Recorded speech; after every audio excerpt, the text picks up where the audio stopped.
నా పేరు జ్యోతమ్మ. నా భర్త పేరు శాంతిరాజు. నేను ఇక్కడ 10-15 ఏళ్ళ నుండి నివాసం ఉంటున్నా. నా పైకి ముక్కరమ్మ అనే వ్యక్తి దాడికి వస్తుంది. నేను ఇన్ని ఏళ్ళు ఇక్కడే ఉన్నా.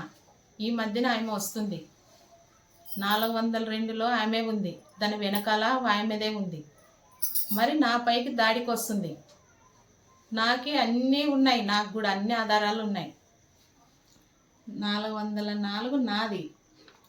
నాకు గవర్నమెంట్ ఇచ్చిన పటా, నేను నివాసం ఉంటున్నా. ఇది పటా, ఇది కరెంటు బిల్లు, ఇక్కడ ఈసీ ఉంది. ఇక్కడ ఆమె బాగా తట్టుకోలేక అధికారులు కట్టుకుంటే కోర్టు స్టే కూడా మాకు ఇచ్చింది. అన్ని ఆధారాలు మాకు కూడా ఉన్నాయి. దయచేసి మాకు న్యాయం చేయండి.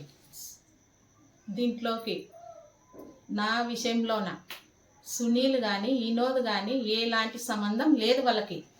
నాకు గవర్నమెంట్ ఇచ్చిన పట, నేను ఉంటున్నా. ఇప్పుడు వాళ్ళనే ఈమె చేస్తుంది, ఇబ్బంది పెడుతుంది. మాకు గవర్నమెంట్ నుండి వచ్చింది, ఎవరైతే మాకు ఇవ్వలే.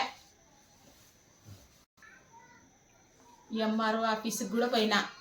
ఎంఆర్ఓ సార్ని, ఈఆర్ఓ సార్ని, ఆర్ఐ సార్ని అందరిని అడిగితే 5-10 సార్లు పోయినా నీది అమ్మా, నీవు నివాసం ఉన్నావు, గవర్నమెంట్ పటా మీరు పక్కా వేసుకున్నారు కాబట్టి అది నీదే, ఎవరు వచ్చినా మీరు భయపడద్దండి, ఇబ్బంది పడద్దండి అన్న ధైర్యం చెప్పినారు.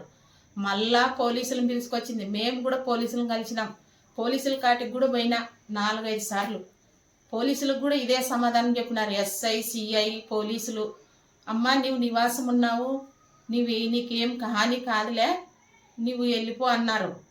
మేము నివాసం ఉంటున్నాం.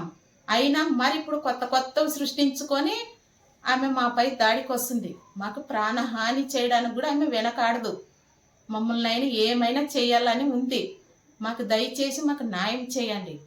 ప్రతి అధికారికి నమస్కారాలు. అనిలు, ముక్కరమ్మ. మేము బయటికి వెళ్ళినా, నేను కానీ నా భర్త కానీ నా పిల్లలు కానీ బయటికి వెళ్ళినా మాకు ఇబ్బంది కలిగిస్తున్నారు. బైక్ తగిలియడానికి వస్తున్నాడు, సెల్లుతో ఫోటోలు తీస్తున్నాడు, ప్రాణహాని చేయడానికి వస్తున్నాడు.